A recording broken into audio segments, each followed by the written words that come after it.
Hi, this is Chris Davis of Smashgate, and this is the new iPhone 7. It's just been announced this morning in San Francisco, and this is the iPhone 7 with the single 12 megapixel camera on the rear. This is the jet black finish. Now, Apple's really excited about this. They take a solid piece of aluminum, they packet it, and then they polish it up in a kind of a 3D spinning sea of abrasive material, and then they lacquer it, and they do all manner of things with it until you get to this incredibly shiny look.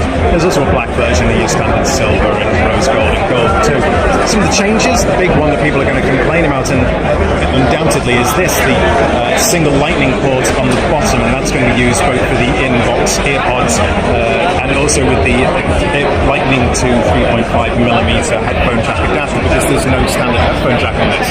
What Apple really wants to do, of course, is to try out the AirPods, which are their wireless $159 headphone set, which I'll show you in just a moment. The screen size is the same as the regular iPhone 7, though it's using a wide color gamut panel, and that shows off things like the 12 megapixel camera photos very well, and that's now using optical image stabilization, which previously you had to get the plus size phone for. The other big difference that you might not notice in use actually is the home button. Now, obviously this is a long-standing feature of all iPhones, but here it's been converted to a completely stable, stationary, not moving button. Uses touch sensitivity just like you might have used on the Apple Watch or the MacBook keyboard, and using the new Taptic engine, which is kind of behind the screen just around here, they can give you the feel of you're actually pushing a physical button.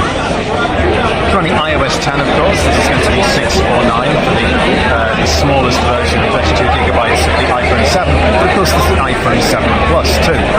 The iPhone 7 Plus, this is in the simply named black finish. It's a matte finish with a nice black Apple logo there, and because of the Plus you get two cameras on the back. Now they're both 12 megapixel sensors, but one of them's got a telephoto lens and one of them's got a regular lens, and by mixing those together and by using algorithmic jiggery pokery, Apple can give you a practically lossless 10 times zoom. It's not fully lossless like you would have with a moving lens, but it's only a lot better than you would get normally by cropping in on a digital still, as you would say on the 6S Plus beforehand.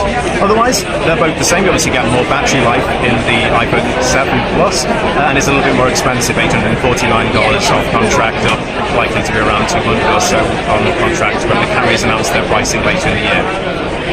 The camera is all new. It's a brand new 12 megapixel sensor with an f1.86 element lens.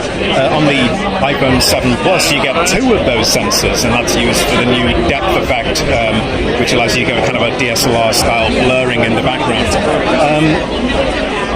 It's a completely larger sensor too, which is bigger pixels for more light taken in, and the flash is new as well. So rather than the two LEDs in there, you have four LEDs, and that can not only adjust the temperature of the light that's flashed out to suit the ambient conditions, but it can also measure the flickering of any fluorescent lights, and it will try and time the flickering of the LEDs to work with that and minimize the effects in your stills.